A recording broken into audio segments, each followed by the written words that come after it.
Welcome to this episode of the Smart Leaders Sell podcast. I'm Jessica Lorimer, sales coach and leadership expert, and I am really excited to dig down into today's episode.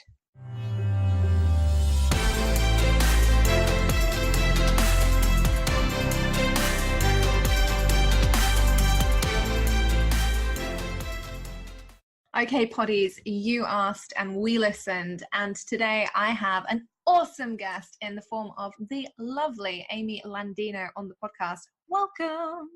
Jess, thank you for having me. I'm so excited. I haven't done an interview for a while, so I'll see how this goes. See, I'm really excited about this because I remember when I first saw you / stalked you a little bit, and it was back in November 2017, little event that, you were at, Upreneur, and you were on stage telling a story that I found hilarious and similar as being the last bridesmaid. You also talk lots of interesting things about vlogging. I want to point that out. But when I did my Upreneur review, I was like, there was this really great woman. She's called Amy, and she did all this stuff, and she happened to be the last picked bridesmaid at somebody's wedding. And just it's like the female version of like the last picked at dodgeball. Yeah, it really is. And instead of taking it offensively, you're like, no, I'm just going to be the best bridesmaid. And I loved that. Yeah, I mean, well, what else are you going to do? You have to live every day. If you have to go and you be a part of this process, it's the most amazing experience of someone's life. A lot of people do you think about that? I think about that even when I tell this story. I feel we are so lucky in entrepreneurship because every day is so different and so adventurous. Some people just go to a job so that they can have a great wedding day or have a great vacation. Like, I feel like sometimes we take that for granted. So just even being asked at all, I might've been last, but I was all in. I loved it. There was some very clear commitment to this wedding, and you had this whole project, and it was genuinely, it was a really, really incredible talk. And I came away thinking, oh my goodness, that was amazing. And then when Chris asked me to speak at Upreneur this year, I thought, oh shit, I can't live up to Amy Landino. This is a problem. And that was like my first thought. That's very sweet. Thank you. Well, it's such a pleasure to have you here, and I'm really excited to dive in today. So tell everybody who you are, because you have taken the YouTube world by storm over the last couple of years. Oh man, it's been a lot longer than a couple of years, but I'll tell you why. I think there's a few reasons as to why it seems like I've been in and out of a lot of spaces. And what was important to me from, 10 years ago, or it became apparent to me very quickly, was that I stay in tune with my creative roots, which was essentially 2008, 2009, I discovered video editing. I'd never had a creative outlet. And so I was like, I want to do this. This is so much fun. But then I realized I was learning a skill set that could benefit businesses, which is how I started a business of my own. I left my job. I started this whole thing. So with all of that backstory, I've kind of been in two different places at one time for the last 10 years, which is essentially being a creative and owning my craft on YouTube and editing and storytelling, and also being an entrepreneur focused on growing a business, having actual products and services and things like that. And it can be very sticky to play in both spaces because a lot of creatives believe that their work is this untouchable, amazing thing that you can't even put a price on.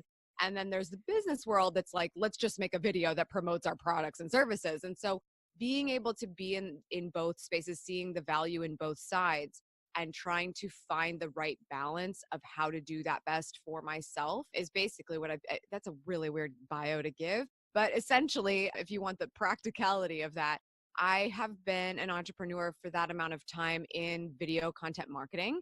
I own a company called Aftermarq with my husband, where we help medium to large size businesses tell their story with video. We shoot video. It's very simple. Do you need video? We make video. We've owned that company for a couple of years, but before that, I was really helping small businesses just to understand the value of jumping on camera and sharing their story to stand out from their competitors. And part of how I educated people on that, and still somewhat do, is through my YouTube presence. If you go to youtube.com/AmyTV, you'll find out pretty much anything you've ever wanted to know about me, and also anything I would have taught you about social media, video, going after the life that you want, productivity, efficiency, and really just doing life on your own terms. So that's a lot of it. In 2017, I also wrote a book, which you might have heard about at that very conference because it came out at the beginning of 2017, which was called Vlog Like a Boss, coming up on the 2-year anniversary here, which is really exciting. And it was probably, I'm going to go on record to say here and on my YouTube channel in the coming weeks, my greatest accomplishment, because the feedback from that book was really great for me, because I'm not a writer. I wanted everybody to know everything I knew in my head about making video and making it well. And it's just been a great ride. I've just seen so many videos of people saying how much they loved it and how much it helped them and how much it moved the needle for them. And so that's what I've been up to for a while. And that's crazy because, I think one of the things we get caught up with in the online space is we do seem to feel like people aren't overnight success stories. You see them on a stage, you see them in a summit or something like that, and you're like, oh my goodness, I've never heard of this person, so they must have just started like 6 months ago. The fact that you've been doing this consistently for 10 years is, one, a massive accomplishment in consistency and persistence, because we all know that that's kind of an entrepreneurial trait in and of itself, but also in that it takes a long time to build up the respect in your industry, the expertise, the credibility, all of that kind of thing, that actually get you to the point where, by the time you're deemed an overnight success story, people are like, oh wow, right, you actually know things. Yeah, it is kind of funny, because that's what's even more interesting when you do allocate time and resources to be in a couple of different places at once, is because a YouTube channel that could suddenly take off is like, oh, you're an overnight success, so you started a business. Well, no, the business has been around for 10 years and vice versa. So it's funny when you hear, oh, there's no such thing as an overnight success, but you've never actually experienced what it's like for someone to refer to you as that something in that realm. And if you haven't experienced it yet, you will. And because if you're listening to this, then you're going to work hard enough to get to that point. And it's both a fun and frustrating feeling. I think one of the other frustrating things is when people see you in real life. I don't know whether this happens to you, but I always get, you're so much shorter than you look. Oh, I don't know if I've just done a good job of making myself look short, or they're not usually taken aback by that. I think there's some of that going on. People get really kind of nervous because when they realize, oh man, like it feels like someone's your best friend because you watch them on YouTube all the time. And that's what I'm trying to accomplish. And then you get in person with that individual and you're like, oh my God, wait, they're not really my best friend. I have to introduce myself to them right now. They kind of get in their own heads. So they choose their words carefully with me. But I feel very fortunate that most of the time, the feedback I get is, oh my gosh, you're the same in person, which is actually kind of difficult to pin on YouTubers in particular, because the origin of creating YouTube videos is, I'm in school, I don't have any friends, I need to find someone on the internet that thinks like me. Like that's how YouTube started. And so there were a lot of people who weren't the same in person as they were online because they just didn't know how to handle themselves. So that's probably my favorite compliment, because I'm an introvert through and through, and no one will ever agree with me, but I am. And my goal is to be the same person that I feel I am when I'm talking to somebody that I'm passionate about talking to. And that's both me on video and me meeting that person in real life. See, now I love that, because introvert, or I don't know, is it introvertism? Like, is there a verb for this? I would consider myself an introvert. I get very drained by large groups of people, and I just need some time alone, like hermit time, just to recharge and get myself back together. But some people feel like when you're an introvert, you are at a disadvantage when you start a business, because sales is a big part of starting a business. And, so typically the thing with introverts is that we get stereotyped as being shy, or, we are aloof, or we don't want to talk to people. How do you think being an introvert has affected like setting up your business and how you've gained momentum? For me, it's difficult at first because, I actually feel drained by one person, not just a large group of people. Like I'm an introvert at the highest level. But I do think there was advantages and disadvantages to it. Disadvantages simply are that you do need to get used to being in a socially prepared situation that is going to put the best foot forward for your brand. So I guess what I mean by that is, in the way that if we're talking about this on a scientific level of introversion, I am using up energy right now to talk to you. And so later I'm going to need to refill that bank. So if you do a good balance of that, you will have the energy to exert at the right times if you've done a good job of saving it up. Introverts are good at saving it up because we usually just don't put ourselves in situations we don't want to be in. but you do need to start mentally preparing yourself for those times you do need to exert that energy. And then I think you become what everybody assumes that I am, because they still don't agree that I'm an introvert, but they think that I'm an extroverted introvert, which is mostly true. Because as long as I'm in a situation that I feel is my element, which the more practice you have and the more that you get in front of people and the more you know your thing, it's pretty easy to talk about what it is. And therefore you get a little bit more extroverted around those people. I actually think there's a lot of upside to being an introvert because you don't get so distracted by things that don't always move the needle, but there's a balance. It's very easy for an extrovert to say, I'm going to go out for like 5 coffee appointments a day. And that's great because you're going to make a lot of appointments and meet a lot of people. But networking and marketing is not all of business. You have to actually make money.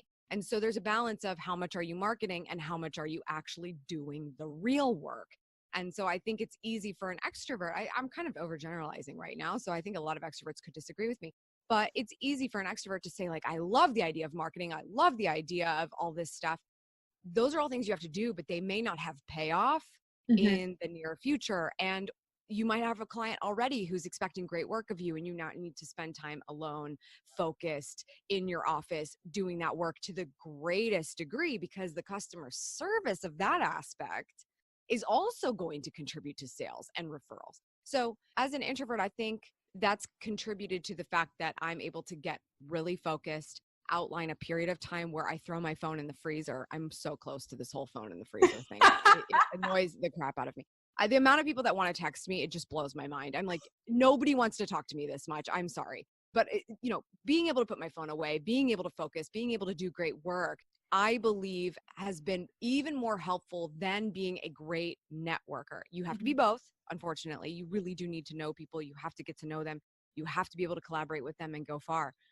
But doing great work is the thing. Because if you can make great relationships, you can promise the sun, the moon, and the stars. But if it doesn't shine, you're out of luck on the referral side. You did all that networking for a one-time deal and it goes away. So it's a weird way to kind of pin extrovert versus introvert, but I think they both bring a lot of value. And so if you're somebody even growing a business and you're thinking, I can't do everything, I need to bring people in, I need to focus on the sales side while the work is getting done, think about the types of personalities that are going to be best serving that. I really like that. And I think it's really interesting as well, because I don't think people would have naturally assumed that you were an introvert, because so much of your work, especially on your YouTube channel, is around letting people in, right? And you are behind the camera and you're showing people. I mean, I've watched videos of you and your husband going off and getting the oxygen stuff done. Like, yeah, the IV. Yeah, that was amazing. I was the like, hydration. I don't like to talk to people. I don't like to drink water. What do you, I mean, like, that's pretty much me in a nutshell right there. But that's the thing. And you are really good at letting people inside effectively what is your life. And so I think it's difficult sometimes for people to assume, well, you mustn't be introverted because here you are in front of the camera and you're showing us everything and you're taking us on your daily journey and your daily life. And I don't think people necessarily equate that with, yeah, that's great, I can be behind the camera, I can do that work, because you're not here. We're not necessarily having that face-to-face or phone conversation that is going to require my time, energy, and empathy. Yeah, it's funny because it's very easy for an introvert who's inexperienced at video to assume that that's the bucket that it goes in. But I actually would argue it's really easy to talk to people when they don't talk back in real time. They are going to talk back at some point. But there's a difference between being introverted and being a private person. You could be both. You could be one and not the other. I'm not a private person in some ways, but I'm not a private person about the things that I desperately love telling people. I've always been I talk a lot. My husband will say this a lot. I talk a lot. And I think part of that has to do with, I want to be able to tell you something that you don't know. Like, that's something I've always wanted. I really thought I was going to be like a news anchor at some point, because I love delivering information. So as soon as I find out something, I'm like, oh my gosh, everyone has to know this. That's the value that I think is both a plus and a minus for being a YouTube personality, because sometimes I'll be like, I have no value to present, so I don't have a video idea. Well, that's not good enough. You have to be consistent. But because of that need to tell people things, I have to tell people things. But fortunately, as an introvert, if I just record a video and edit it together, nobody's really talking back. So you're either going to watch the whole thing or you're not going to watch the whole thing. And I just have to deal with the comments after and learn from that and improve my delivery as I go. I prefer that chain of events. I prefer to not be interrupted while I talk, even though I interrupt people all the time when they talk. You know, it's a double standard, but it's easy to be an introvert and make video because it's up to you. And if you have something that you feel like you want to get out there, you have to decide that that is more important than what the potential response is going to be. Because guess what? You don't even have to deal with it in real time. And I think that's the magic of it all. And I really like that concept because I get a lot of people who say to me, you know, I can't sell on video because people will be watching me. And, you know, I'm going to, especially with the rise of Facebook Live and live video particularly has been a real sticking point for a lot of people because they feel like there are 100 people watching me and, oh my goodness, they want me to know all the answers right now. And what do I do if I don't? And And there's all these things that play out in their mind. Whereas actually what it's saying is, you know what, have this one-way conversation effectively with yourself, put it out there, and that's when your audience gets to participate.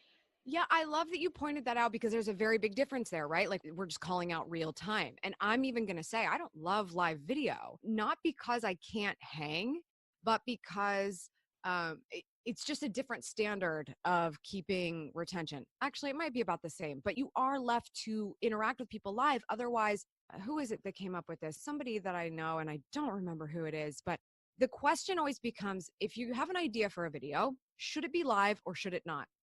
And if it should be live, there should be an obvious reason as to why it's live. Because if it would be better served pre-recorded, produced, and well cut, then do that. And my argument is if you are not going to deal well with the comments, or if you're not experienced in that, then it probably shouldn't be a live video. Live just got exciting for a lot of people, especially in the last 5 years, is because all you had to do is press live and you were on video and you didn't have to watch yourself back and you didn't have to edit it. And you didn't have to worry about what people thought because you saw it throughout the situation. And then it got to be over after that. And for people who were having a lot of barriers in terms of production and equipment, live was very appealing. But then you actually have to create a great live environment. So I think to kind of help give advice on this front, I feel better about live today because I know that even if someone asks me a question I don't know the answer to, which after 10 years of doing what I do, I'm 1,000,000% confident when somebody tells me they have a question and I don't have the answer to it. I'm just going to say like, oh, shoot, YouTube recently updated that. And so I can't tell you the exact steps of how to do it because I haven't done it in a while. I'm confident in saying that. And I think somebody who doesn't even have 10 years experience in what they do should feel confident in that because what it says is I am authentic. I really, truly do care about what I'm doing, which is why I'm not going to give you a crap answer. I'm going to find out what that is and I'm going to do a better job of delivering that to you later. There's things you can do to prepare yourself for a live environment so you can still deal with the interaction, the live interaction, and do it well and make it worthy of being live in the first place instead of pre-recorded. The worst side of this isn't even getting questions you don't know the answer to.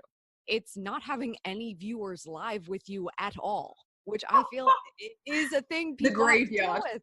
Yeah. And you have to be prepared for that too. Or you have to be prepared for the awkward one person that's watching and they may not want to type in the comments or they type all the comments. There's always a dynamic that you need to decide on. Personally, for introversion, I think pre-recorded and edited is the easy way to start because you don't have to worry about the free will of others right off the bat. You do have to market that content later and hope they'll watch it. But live is a different animal. I think that's a really good point. So the interesting thing for me is that we had Johnny Dumas on the podcast a couple of months ago. And his big thing was around, you know, going like an inch wide, a mile deep. And I really love that because one of the things that we got talking about was this idea of barrier to entry. There's a very low barrier to entry at the moment in the online space. Anyone can rock up, anyone can press live, they can go, they can do a video, they can sell off that video. Doesn't necessarily mean that they have the qualities that we were talking about earlier with regards to can they actually deliver the results? Are they going to give you a great customer service, et cetera, et cetera, et cetera. But the difference is with some forms of content medium that I'm finding like podcasting, like pre-recorded video, where you do actually have to put some effort and work and potentially money into, you know, it's not cheap to start a podcast or to start a vlog, for example, because they require equipment and production costs, etc.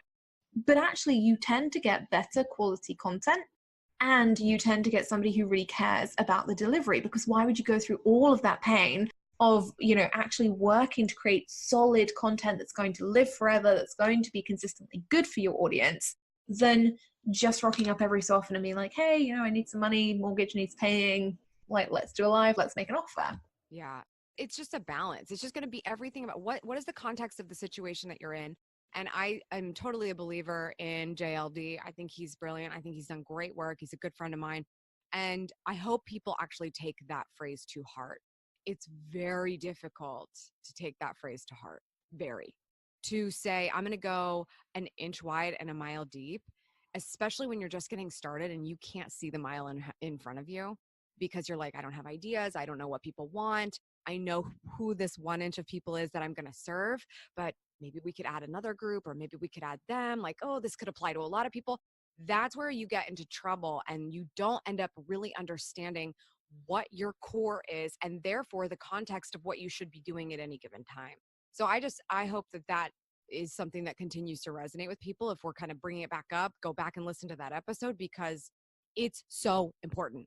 It is so, so important. My channel has seen a transition over it's coming up on its 9-year anniversary, the channel itself. And the transition that has happened, you know, I started with social media, just like references, like go check out this article, check out this article. Then it was social media advice. Then it was, everybody was asking me how I ended up posting so many videos. So it was video and social advice. And then from there, it was, I'm expanding now and I'm helping those same people go after the life that they want and specifically how they are productive in doing so and having a life in their own terms. It may seem like this has hopped from place to place to place, but the individual I've spoken to is the same across the board. Have people who have come in and seen my content and found it useful, found that they've been not necessarily dismissed, but felt like they don't necessarily fit the mold for the channel anymore? Yes. And that's because I've always thought of the same person every single upload, but other people have benefited from the content. So I can't help the fact that those people are going to turn over. But in the same way that, you know, we all grew up with Beyonce, right? And we saw her when she was young, and then we saw her in Destiny's Child, and then we saw her split off on her own. And then all of a sudden she was like doing albums about like being a wife and having, you know, intimate relations with her husband and the hard part of relationship. And those are things that, like, can you imagine listening to those 10 years ago? We would have been like, oh my gosh, mom doesn't want us to listen to this because this is messy, right? But we're still the same person and we still grow up with her and she grew up and we move on together. That's what has happened here.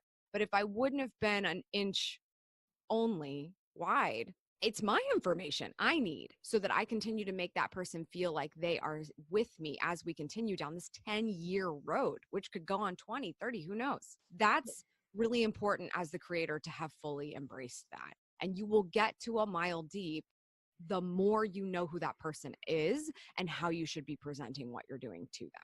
And it's about that whole factor behind building relationships. You know, I think for me, when we talk about sales, I always say to people, you have to build the relationship and then you leverage the relationship, however that looks like. Sometimes you're going to leverage it in terms of selling to people and financing your business and the life that you want. Sometimes you're going to leverage it in terms of they'll share your content and you're going to meet new people and build new relationships. And other times you're going to be the one who's leveraged and somebody's going to get tons of great value from your content. They're going to go out, they're going to take action, they're going to make something happen. And I think when you are that inch wide, mile deep, it's so much easier to find your people and quickly weed out the people who aren't. You know, I'm forever getting people who unsubscribe from my email list who say, yeah, I read the first one, I realized I'm not your person. I'm like, that's great, right? Excellent. Woo-hoo, because I don't want to pay for you to be on my list. It doesn't make any sense for either one of us. Don't waste your time. That doesn't do anybody any good.